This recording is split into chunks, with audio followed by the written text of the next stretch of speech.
Mga kwento ni Thelmo.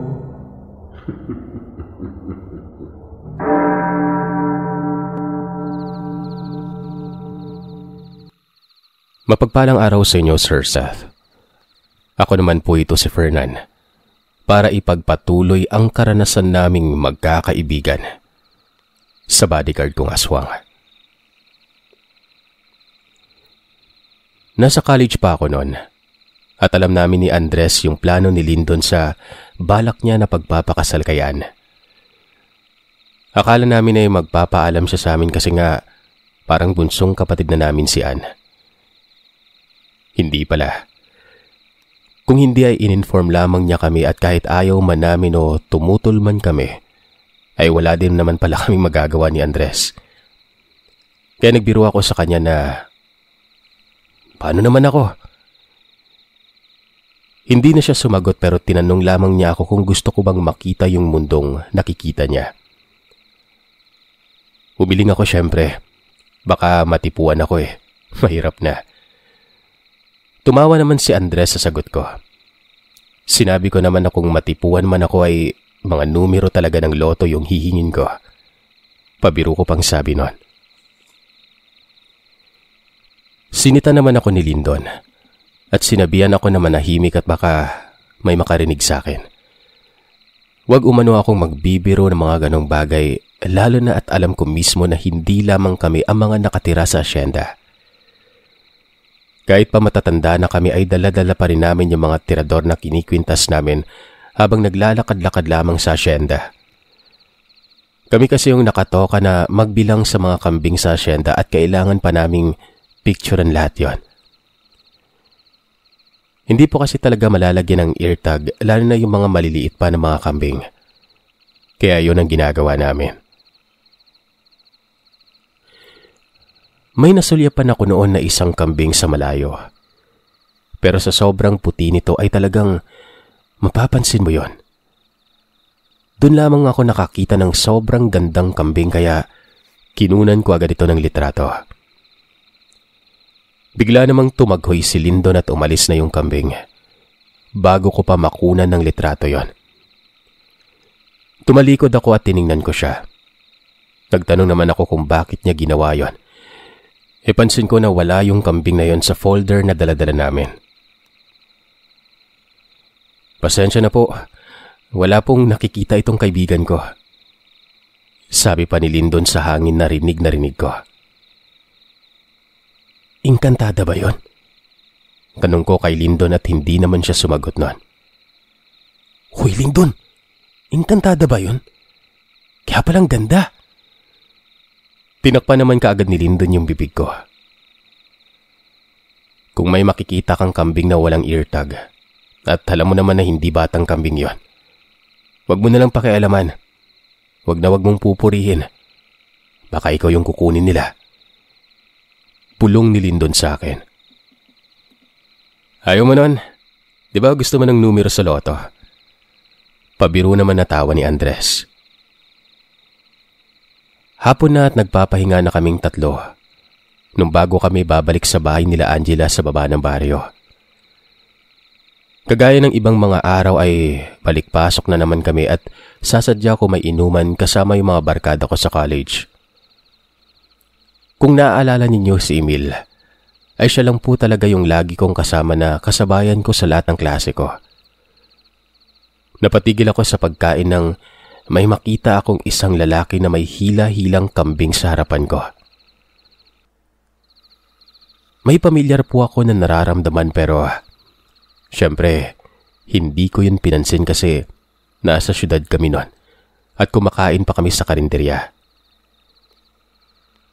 Naisip ko na lamang Sir Seth na baka ibebenta nung manong yung kambing niya dun sa kinakainan namin.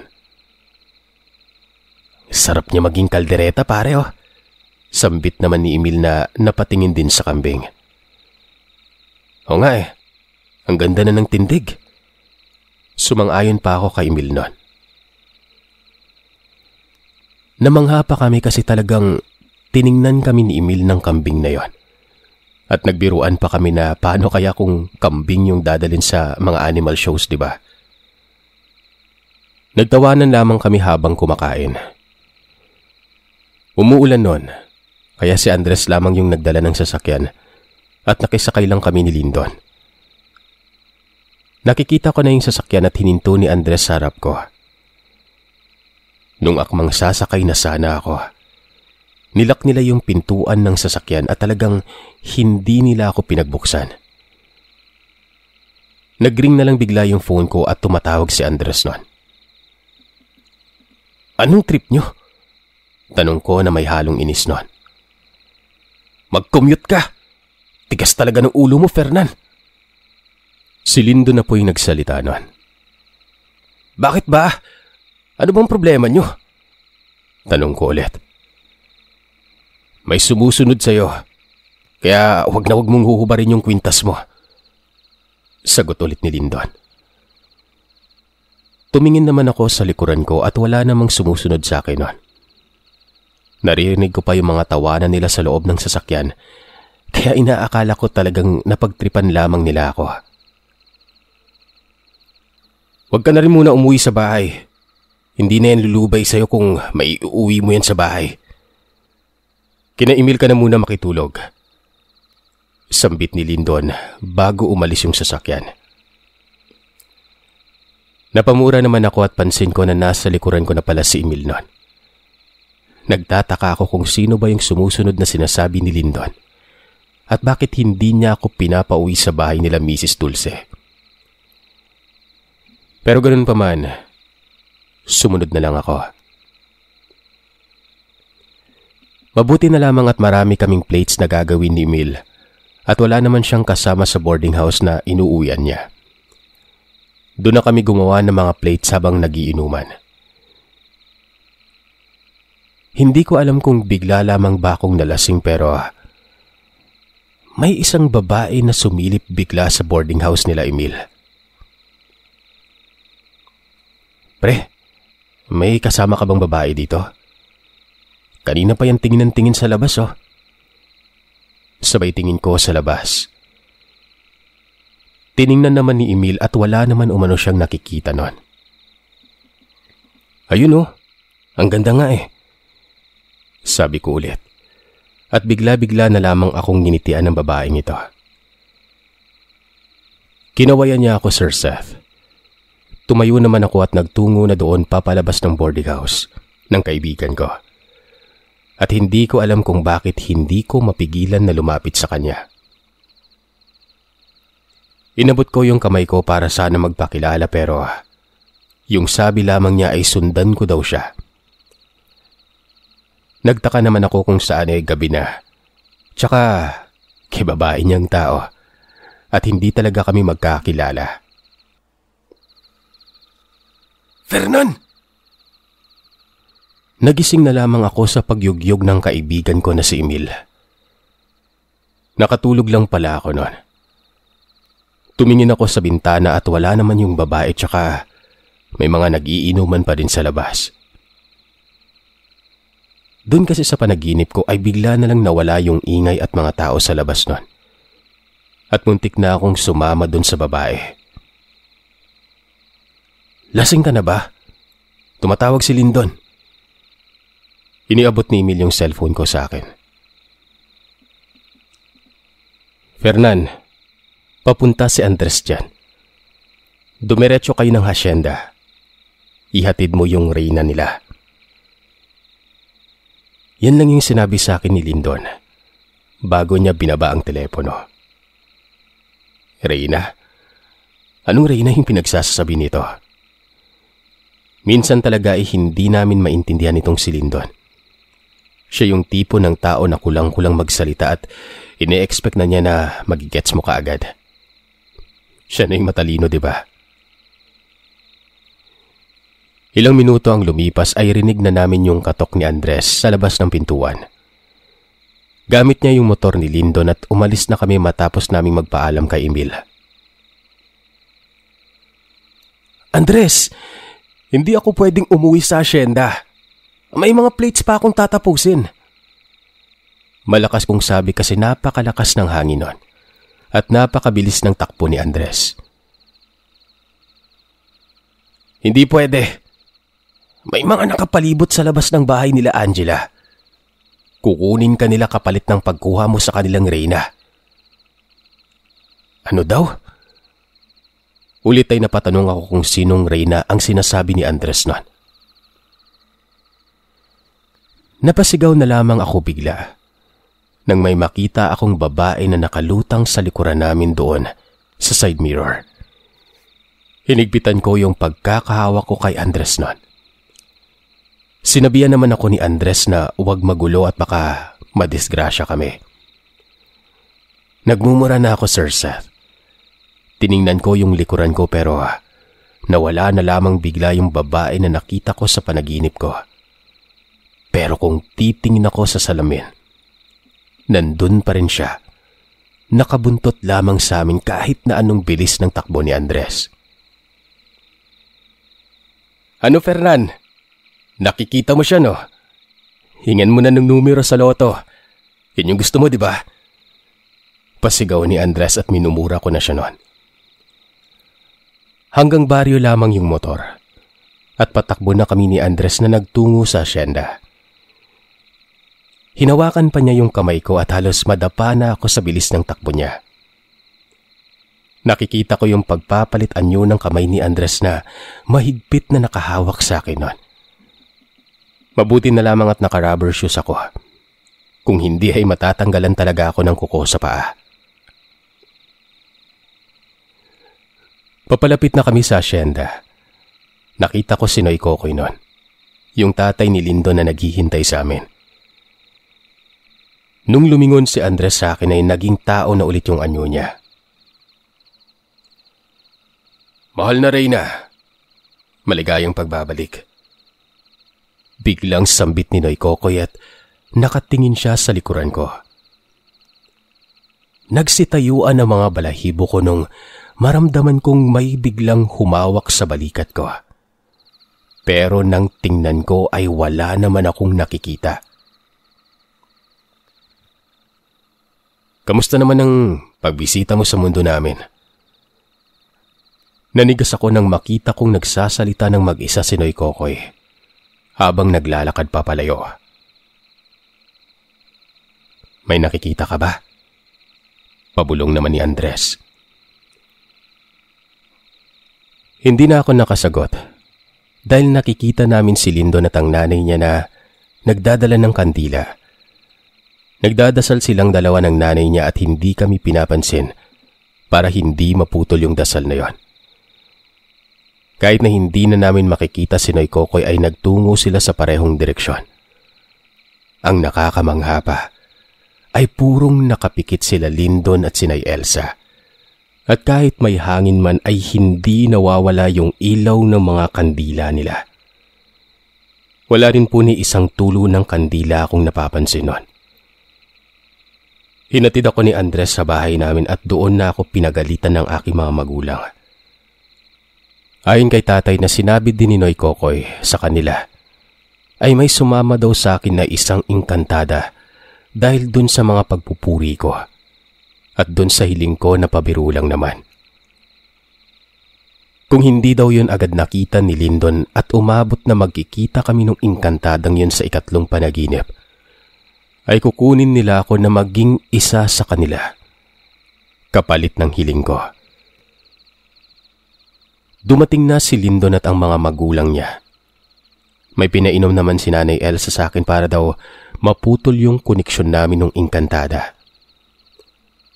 Ayon naman kay Lindon at kay Nay Elsa, bigla na lamang umanong may bumisita sa bahay nila Angela na kauri nung engkantadang yon.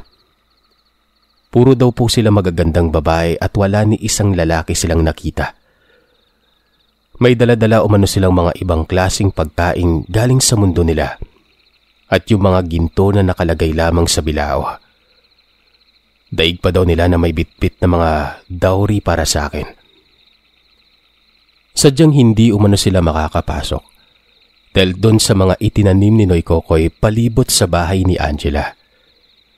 Kaya sa labas na lamang sila naghintay sa pagdating ng kanilang reyna. At syempre, sa akin. Kaya pala hindi ako pinauwi doon sa bahay nila Angela at pinadiretso doon sa asyenda. Ang nakakasaklap pa, Sir Seth, hindi ako gagawing hari sa kaharian nila, kundi literal na gagawing alay para maging haligi ng kanilang palasyo para mas maging matibay pa ito. Ito yata yung sinasabi nilang be careful what you wish for. Yun lamang po, Sir Seth, at maraming salamat sa paglalahad ng kwento at karanasan ko. Ako po ito, si Fernan.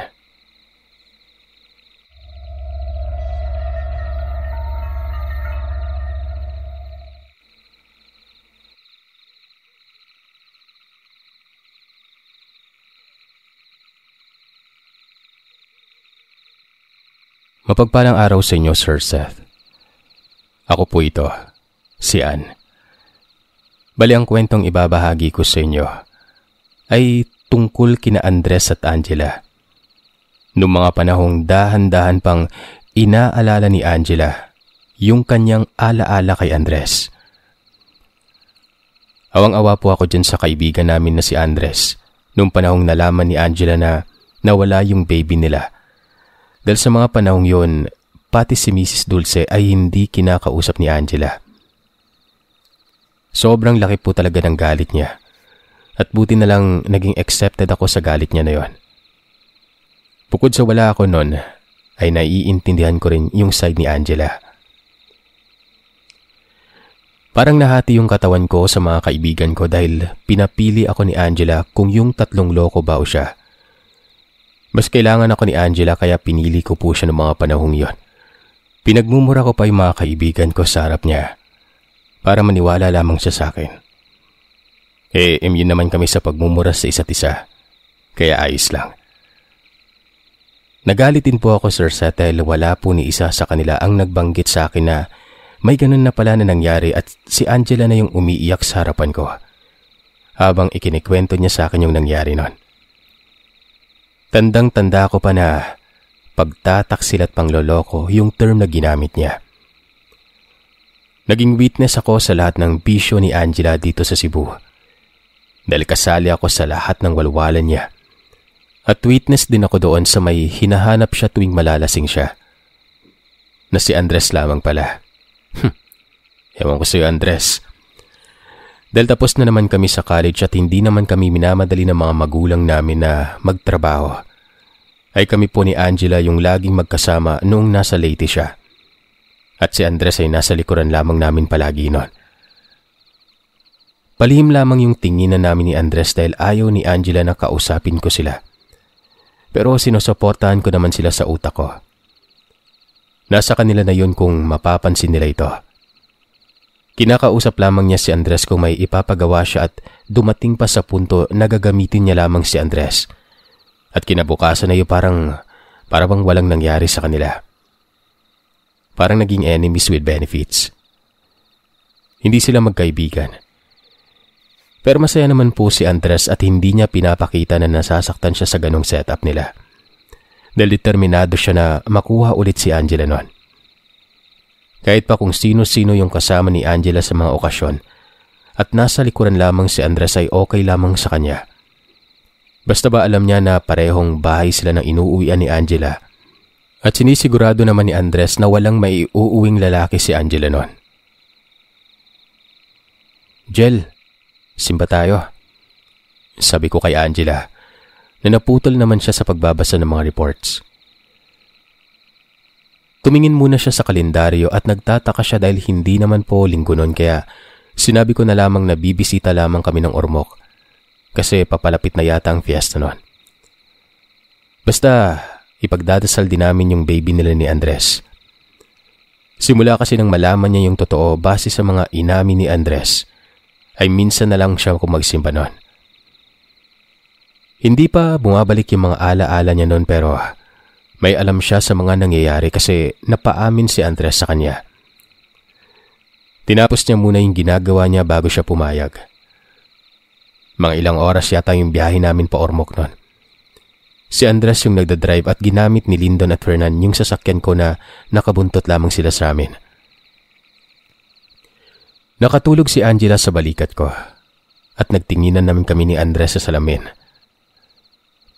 "Salamat, Ann," sabi ni Andres. Tumango lamang ako.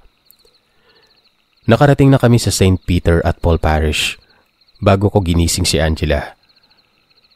Walang misa noong dumating kami kaya magdadasal na lamang kami ng taimtim. Nasa likuran naming nakaupo sila Fernan, Lyndon at Andres. Napabulong naman si Angela sa akin kung bakit ko daw sinama sila Lyndon at Fernan.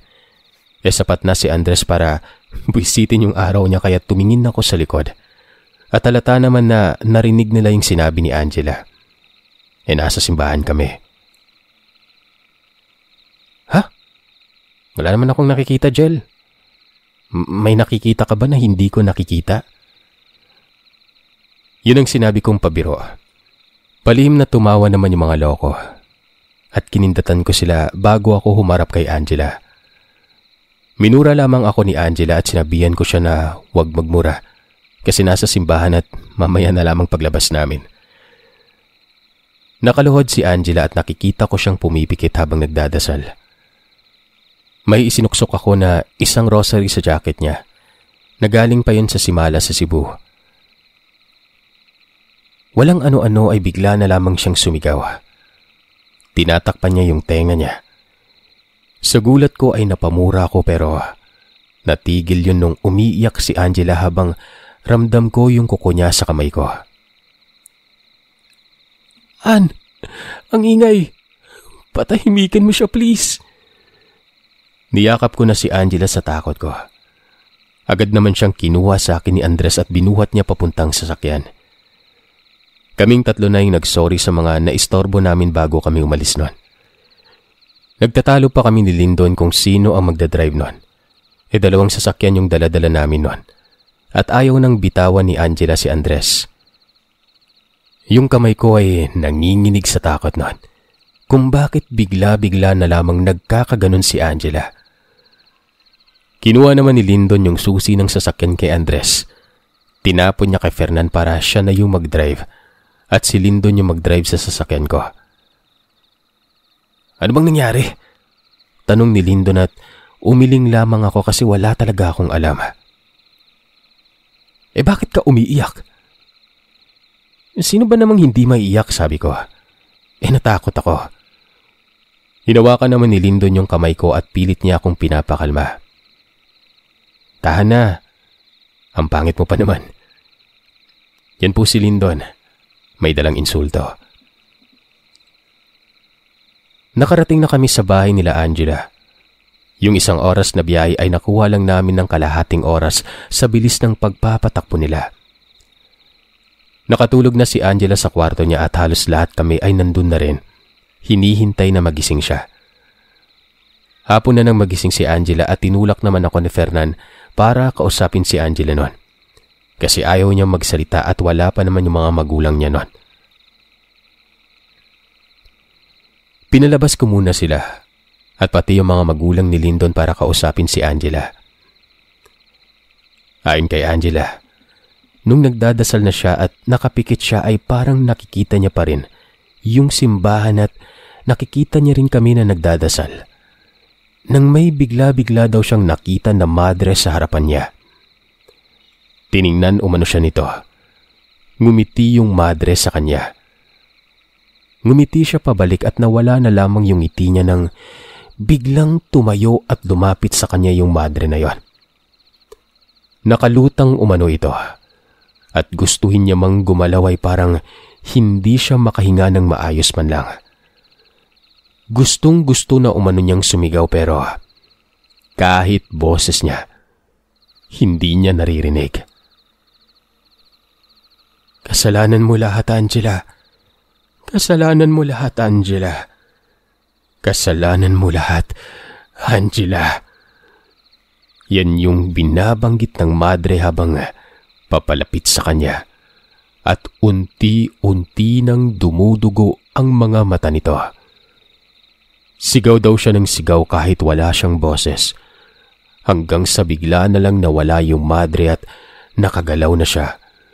Pero naririnig pa rin niya yung kantang yon. Napaiyak daw siya nung nakita niya na magkatabi pa rin kami at hindi namin siya iniwan. Tinawag ko naman si Andres at pinasamahan ko muna si Angela bago ko sinabi kay Lyndon. At siya naman yung nagsabi sa mga magulang niya. Napailing na lang si Noy Kokoy. At kahit mga espiritu ay hindi pa rin nilulubayan si Angela. Humina daw kasi yung paniniwala ni Angela noon sa Diyos. Kaya nagkaganon. At sa depresyon niya. Sinabi ko naman na nandun pa rin yung rosary ko sa bulsa niya. At si Noy Kokoy na yung nagpasalamat at nahila ko daw pabalik si Angela noon. Hindi ko alam dahil napakabilis ng mga pangyayari. At yung sinabi ni Angela ay parang ilang minuto daw ang lumipas bago siya makagalaw.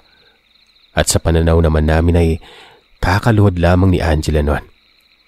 Hindi ko pa nga natatapos yung isang prayer. Magtatanong lang sana ako kung may taga-Ormoc na nakikinig. Kung may madre din ba kayong nakikita sa loob ng simbahan dyan sa Ormoc? Lalong-lalo na sa mga may third eye dyan. O nakakaalam sa kung meron nga bang nagpaparamdam. Gusto ko lamang pong ibahagi yung sinabi ng tatay ng asawa ko na yung mga espiritu na nakikita natin, kahit hindi naman bukas ang third eye natin ay dahilan po yan ng sobrang depresyon o may iniisip tayo na problema. Pati na yung self-blaming kaya madali tayong makakita ng mga espiritu kahit hindi naman natin sinasadya. Lalong-lalo na umano sa mga dahan-dahan nang bumibitaw sa paniniwala sa Panginoon. Hihina ang sarili nating espiritu at may posibilidad na masakop nila ang ating mga katawan. Sana po ay na-fill in namin yung ibang mga gap sa istorya nila Andres at Angela. Ako po ito si Ann. Maraming salamat. Hanggang sa uulitin.